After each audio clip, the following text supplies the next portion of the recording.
on occupe sa place dans l'Assemblée de Dieu, c'est là qu'on peut faire prévaloir la justice. On peut réclamer justice pour sa vie, pour sa famille. On peut contester les décisions.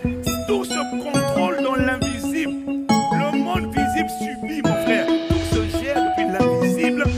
L'un des puissants mystères de la vie chrétienne est qu'en tant qu'enfant de Dieu, en tant que fils de Dieu, nous avons la nature de Dieu, nous avons le caractère de Dieu, nous avons la personnalité de Dieu, nous avons les pouvoirs de Dieu. En d'autres termes, nous sommes Dieu sur cette terre. Nous avons la capacité de décréter, de changer les circonstances. Pour cela, nous devons admettre notre identité qui n'est pas terrestre, mais elle est céleste. Dans cette vidéo, l'apôtre Ivan Castano nous donne plus de lumière là-dessus. Écoutons et restons bénis. Shalom.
Dieu m'a donné un passage.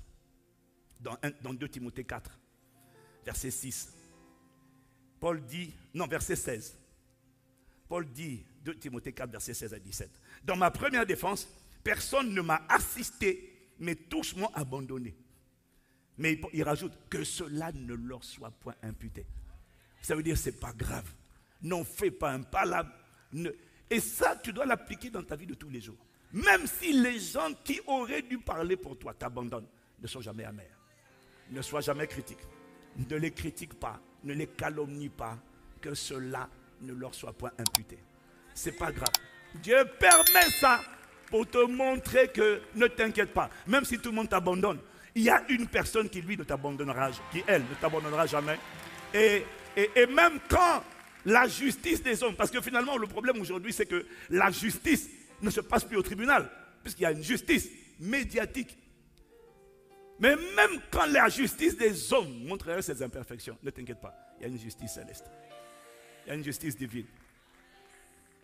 Alors Paul dit au verset 17, c'est le Seigneur qui m'a assisté et qui m'a fortifié afin que la prédication fût accomplie par moi et par tous les païens et que tous les païens l'entendissent. Et, retiens la fin, j'ai été délivré de la gueule du lion. Et ça sera notre expérience à chaque fois que nous serons confrontés à l'injustice. À chaque fois que tu seras confronté dans ta vie à l'injustice, au travail, dans ta famille, dans les relations, tu seras systématiquement délivré de la gueule du lion. Si c'est à toi que je parle, donne amen.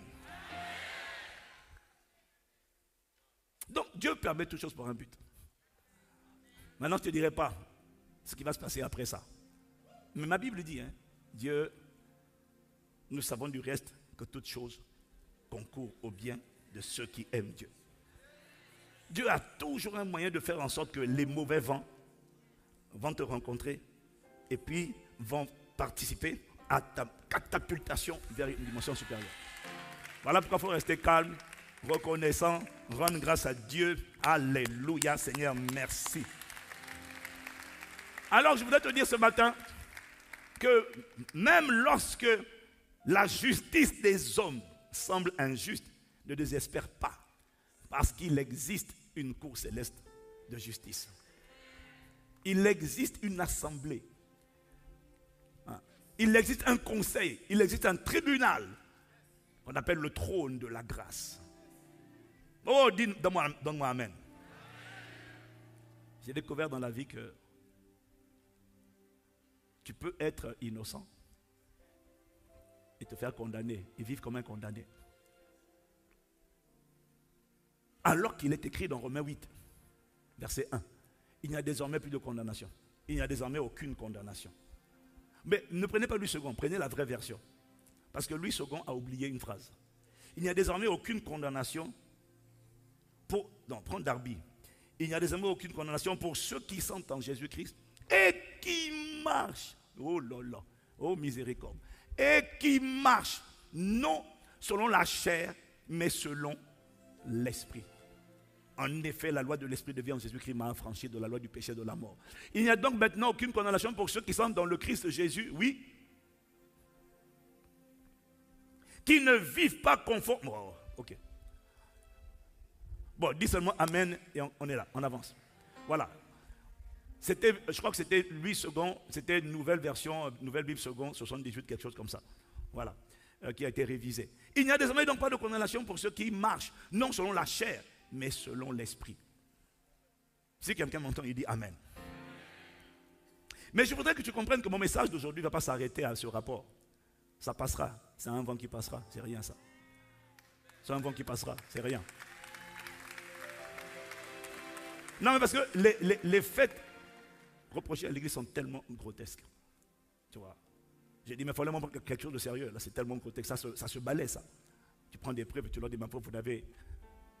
Mais ne t'inquiète pas, il ne faut pas croire que vous nous avez fait du mal. Non, non, non. C'est pas grave. Nous, on marche avec Dieu. Voilà. J'ai compassion des gens qui pensent qu'on est vulnérable et que tu peux faire tout ce que tu veux. Je te dis, il y a une justice céleste. Il y a une justice d'en haut. Et elle va parler dans les affaires des hommes. Elle va parler dans les affaires des hommes. Donc, on est détendu. Mais quand on parle d'injustice, je voudrais que tu comprennes que L'injustice, ce n'est pas seulement ce dont je suis en train de parler. Est-ce que tu sais que la pauvreté, c'est une injustice? Parce que ma Bible dit quoi? Il n'y a désormais aucune condamnation pour ceux qui sont en Jésus-Christ et qui marchent non selon la chair, mais selon l'esprit. Dès lors que j'ai cru en Jésus, dès lors que je suis caché en Christ Jésus, normalement, il ne devrait pas avoir de condamnation. Quelle condamnation? La condamnation qui vient du diable. La condamnation qui est le résultat du péché à l'intérieur de l'être humain.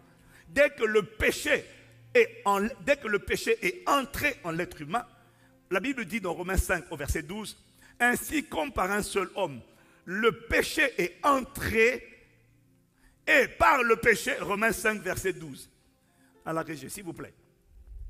C'est pourquoi, comme par un seul homme, le péché est entré dans le monde, et par le péché, la mort est entrée, et qu'ainsi la mort s'est étendue sur tous les hommes, parce que tous ont péché. Si quelqu'un là, il dit Amen.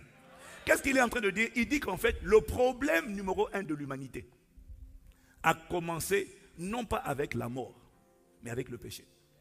Quand le péché est entré en l'homme, Romains 8, verset 3, te dit que quand le péché est entré dans l'homme, le péché est allé se réfugier dans une région de l'être humain qu'on appelle la...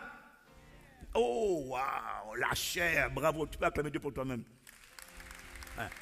Quand le péché est entré, le péché est allé se réfugier dans la chair, c'est-à-dire les 5 sens, c'est-à-dire pas l'oreille, mais l'ouïe, pas la main, mais le toucher, pas les yeux, mais la vue, pas la langue, mais le goûter. Amen. Les 5 sens. Les 5 sens ont été gangrénés par le péché, réquisitionnés, habités par le péché. Et la présence du péché donne à ce qu'on appelle la mort. La mort, ce n'est pas mourir physiquement. La mort, c'est une forme de vie. Satan est rentré, le diable est rentré en l'homme avec sa vie. Dieu a sa vie. On l'appelle Zoé Aionios. Le diable a sa vie, on l'appelle Thanatos. C'est-à-dire que c'est la mort. Et quand cette vie rentre en l'homme, elle se répand d'abord dans son esprit. Qu'est-ce qu'elle fait? Elle le sépare de Dieu. Elle le sépare. Ça, c'est ce qu'on appelle la mort. C'est la séparation spirituelle d'avec Dieu. Ensuite, la mort se répand dans l'âme. Et quand la mort se répand dans l'âme, qu'est-ce qu'elle fait? Elle va gangréner l'âme. Là où il y avait la joie, elle emmène la tristesse. Là où il y avait la paix, elle emmène la peur. Là où il y avait la bonté dans le cœur, la mort amène la méchanceté. C'est pour ça qu'on parle d'un cœur meurtri ou encore un cœur brisé. Un cœur meurtri ou encore un cœur brisé, c'est un cœur qui n'est pas, c'est une âme plutôt, ou un cœur qui n'est pas mort, mais qui est en train de subir le passage d'une vie qu'on appelle la mort. Et quand la mort travaille dans le cœur, elle répand l'amertume, elle répand la tristesse, elle répand la colère. Excusez-moi, j'ai beaucoup crié pendant quelques jours. Elle répand la calomnie, elle répand la jalousie. Donc, toutes ces choses-là, c'est la preuve qu'il y a une vie diabolique qu'on appelle la mort, qui est en train de siphonner, de gangréner ton cœur. Et quand elle rentre dans le corps, c'est ce qui s'est passé. Quand Adam et Ève ont péché, quand elle rentre dans le corps, c'est là maintenant que sans que tu n'aies rien fait, soudainement il y a des virus, soudainement il y a des bactéries, soudainement il y a des parasites, soudainement. Donc ces choses-là sont le résultat d'une vie qu'on appelle la mort qui est entrée dans l'homme. Parce que le péché est entré dans l'homme. Si quelqu'un là, il dit Amen. Si quelqu'un là, il dit Amen. Alors j'étais en train de te dire, tu vois, donc la pauvreté, c'est une injustice.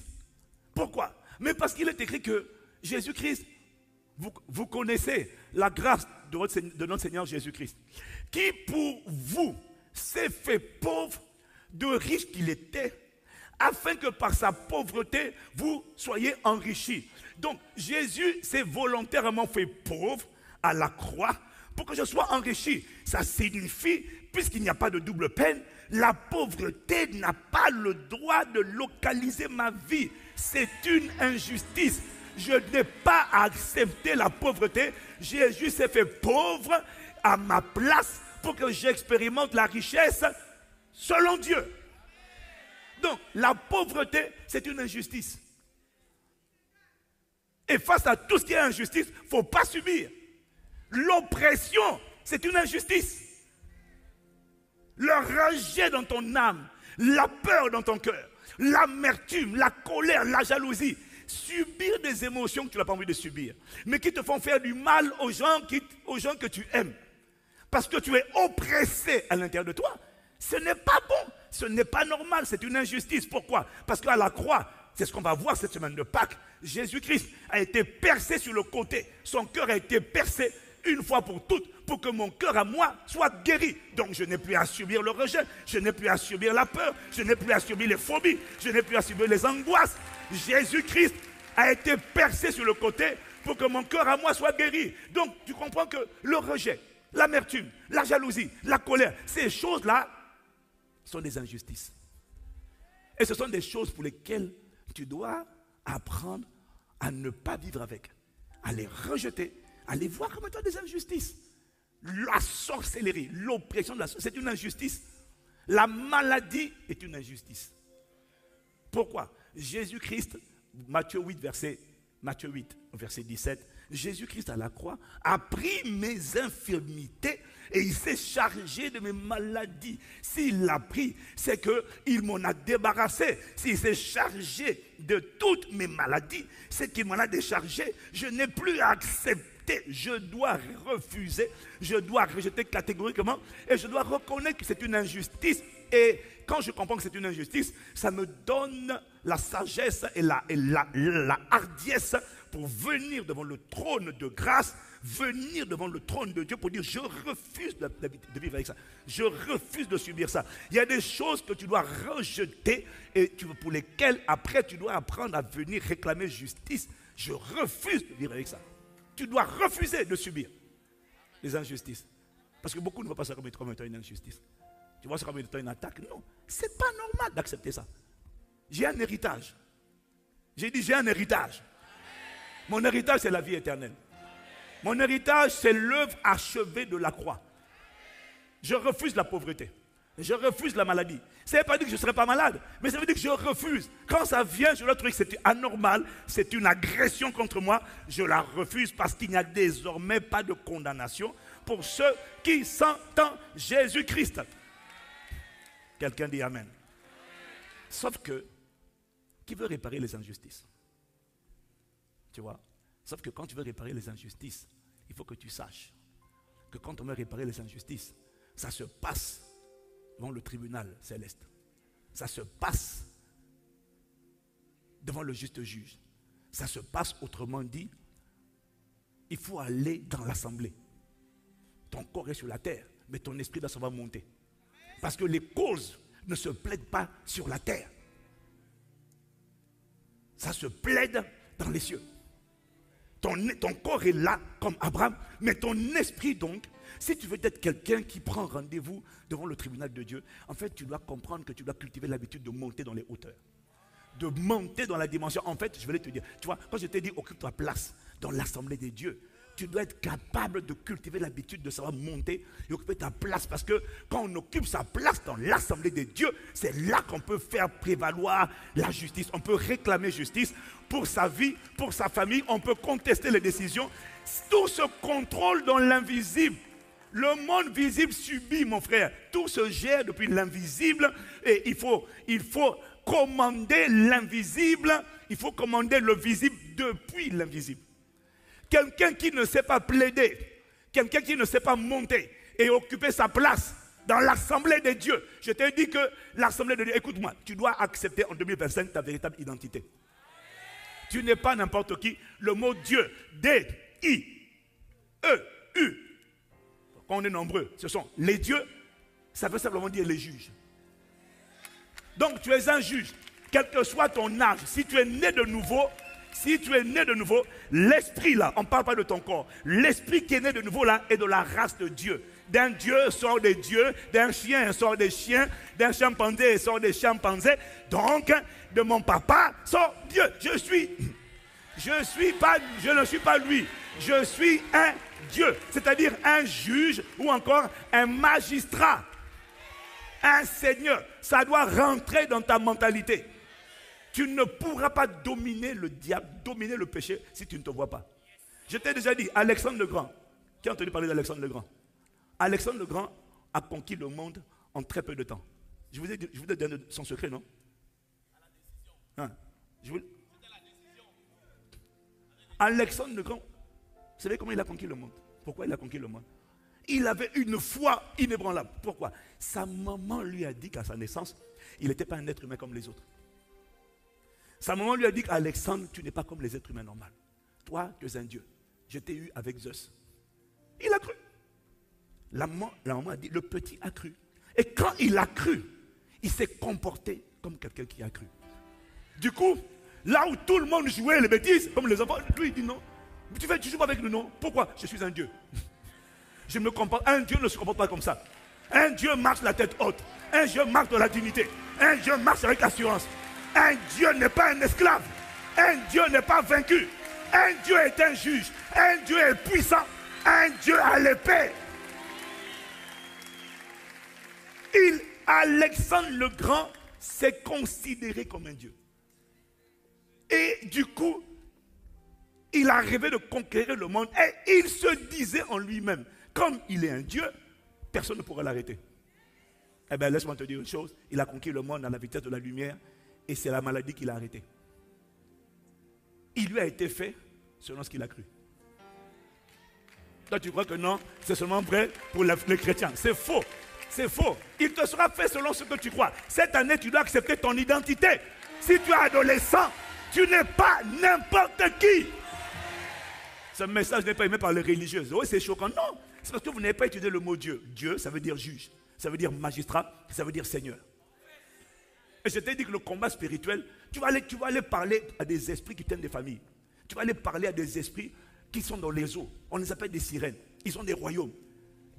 Ces esprits-là, ils sont assis sur des royaumes. Ils tiennent ta famille, ils tiennent la ville, ils tiennent le pays, ils tiennent la région. Et toi, tu vas aller leur parler comme être humain. Ça ne marchera pas. Le combat spirituel, c'est un combat des dieux contre des faux dieux. Là, oui, et on se retrouve tous dans le monde des esprits. C'est juste qu'eux, ils n'ont pas de corps physique. Moi, j'ai un corps physique et je suis le propriétaire légitime de la terre. Voilà pourquoi, si tu nous fais la guerre en France, tu ne nous vaincras pas. L'entité satanique qui tient la France ne nous vaincra pas. C'est un combat qui a commencé entre les dieux établis par Jésus-Christ sur la France et les faux dieux, les ténèbres qui recouvrent la terre, qui recouvrent la France, vont lâcher. J'ai dit, elles vont lâcher. Où sont les dieux qui connaissent leur... Ah! Donne-moi amen. Dis avec moi, je ne suis pas n'importe qui. Ah non, mais il faut savoir. Hein. Et vous savez quoi? Les juges dans la Bible, au temps biblique, n'étaient pas les juges que tu vois aujourd'hui. C'est pour ça que quand tu entends juge, tu te dis, oh, mais moi je sais. Non, les juges n'étaient pas des gens qui étaient là au tribunal avec des robes en train de dire suivant, suivant, suivant. Non, non. Mettez-moi Romains 13, verset 3 à 4. Mettez-moi Romains 13, verset 3 à 4. Il faut savoir c'est quoi un juge. Il faut savoir c'est quoi un juge. Ce n'est pas pour une bonne action. C'est pour une mauvaise action que les magistrats sont à redouter. Veux-tu ne pas craindre l'autorité? C'était les autorités. Fais le bien et tu auras son approbation. Regarde la suite. Le magistrat est serviteur de Dieu pour ton bien. Mais si tu fais le mal, crains, car ce n'est pas en vain qu'il porte l'épée. Les magistrats, au temps où la Bible est écrite, portaient l'épée. Ils avaient l'armure. Donc les magistrats n'étaient pas des gens qui donnaient seulement des jugements. Non, c'était des gens qui proclamaient des jugements et qui sortaient leur épée pour exécuter les jugements qui avaient été donnés. Mais lis, regarde. Ce n'est pas en vain qu'il porte l'épée, étant serviteur de Dieu. Vas-y, pour exercer la vengeance ou encore, oui, exercer la vengeance et punir. Ils avaient le pouvoir de punir. Et Jésus a dit, je vous ai donné le pouvoir de marcher sur les serpents et les scorpions, sur toute la puissance de l'ennemi, et rien ne pourra vous nuire. Ça veut dire quoi? J'ai fait de vous des juges. Vous êtes des juges, des magistrats, et c'est le même mot que des dieux. Oh, donne amen.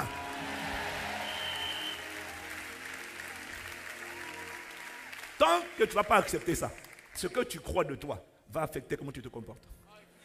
Ne va pas combattre le combat spirituel avec des entités si tu n'as pas cette vision. Tu vois, moi depuis que j'ai cette pensée-là, honnêtement, je ne crains rien. Tu dis je vais te tuer, j'ai dit j'arrive. On va se rencontrer la nuit. Parce que c'est dans la nuit que ça se passe. On va se rencontrer la nuit, dans le monde des esprits. Maligatabara, Pelekete. Et là tu pries en langue. Maloprakatapaya. Yahweh, Tabao, Payalama. Yahweh, Kelebrasan. Yahweh, Tabao. C'est lui qui combattra pour moi. Tout ce qui te demande, c'est de faire preuve d'audace.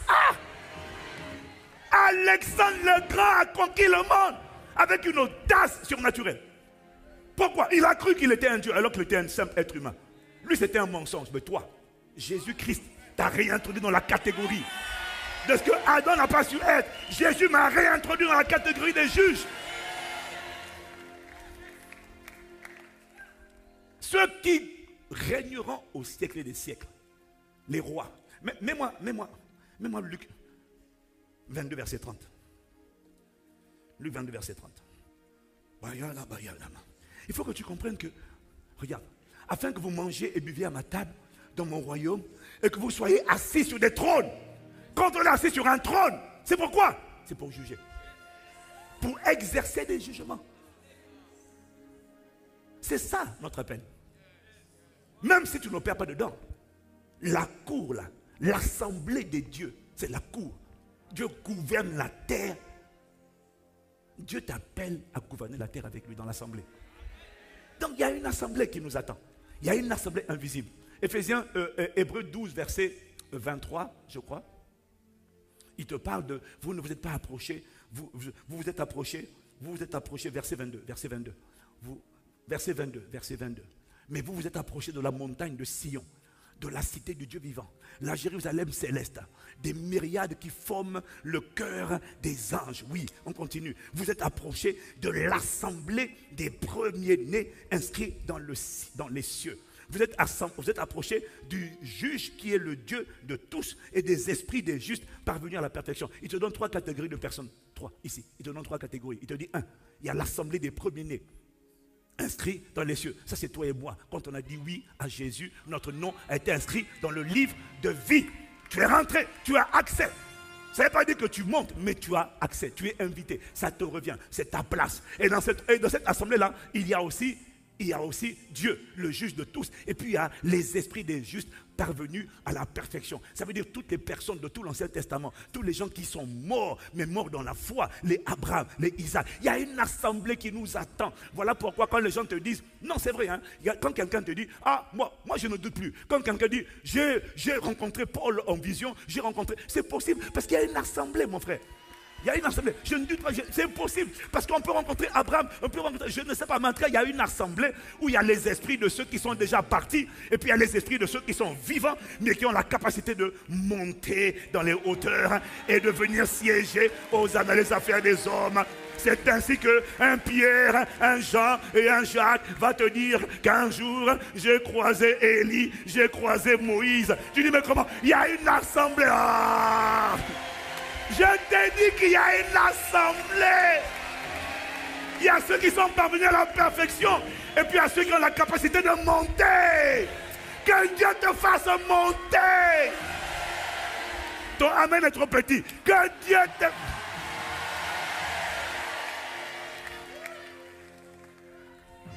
Et on monte par l'adoration. On monte par l'intercession. On monte par les prières. On monte par les supplications. Mais attention. Ne peuvent monter que ceux qui ont revêtu leur dimension d'homme céleste. Ouais. Ne peuvent pas monter les gens qui prient. Ce sont ceux qui montent, ce sont ceux qui ont endossé l'homme céleste. Parce qu'il y a 2 hommes en toi. Il y a l'homme terrestre et puis il y a l'homme céleste. L'homme terrestre, c'est l'homme qui est attaché à la terre, aux passions. C'est écrit dans Colossiens chapitre 1, en vertu du verset 1 jusqu'au verset 5. Tu vois? Et te dit, au verset 4, je crois, il dit, faites donc, non, verset 5, je crois, il dit, faites donc mourir tout ce qui est terrestre en vous. L'impudicité, les jalousies, les rivalités, la débauche, les calomnies, les mensonges. Faites ça mourir. Parce que tant que tu es un homme terrestre, les hommes terrestres sont mordus par les serpents parce qu'ils sont connectés à la terre. Les hommes célestes ne peuvent être mordus par les serpents parce qu'ils sont comme des aigles. J'essaie de te dire qu'il y a des gens que la sorcellerie ne peut pas atteindre. Parce que les envoûtements, les enchantements, les divinations ne peuvent pas les toucher. Pourquoi? Ils ne sont pas connectés à la terre. Ça ne peut pas les mordre. Ils sont dans les hauteurs. Seigneur, emmène-nous dans les hauteurs au nom de Jésus. Fais mourir les membres terrestres, les mauvais désirs, la cupidité. Laisse-les mourir. Le péché, la chair sont ton premier handicap qui t'empêche de monter. La carnalité, les œuvres de la chair, la débauche, la pratique du péché. Attention, parce que toi, tu vois, l'Esprit m'a dit, beaucoup d'entre vous, vous priez, vous ne voulez pas monter. Oh, on exerce les jugements, la justice. Ça, c'est pour ceux qui montent. C'est ceux qui sont montés dans l'assemblée, qui peuvent faire entendre leur voix dans l'assemblée et confronter les juges iniques. Parce que Luc 18, verset 2, tu as vu, c'est un juge aussi. Les faux dieux. Il y avait dans une ville un juge qui ne craignait point Dieu et qui n'avait d'égard pour personne. Ça là, ce sont aussi des juges. Les faux dieux, ce sont des entités, les esprits qui contrôlent les pharaons. Quand Dieu dit laisse partir mon peuple, il dit je ne laisse pas. Il est destiné au salut. Hors de question. On nous l'a consacré depuis plusieurs générations. Il n'ira nulle part.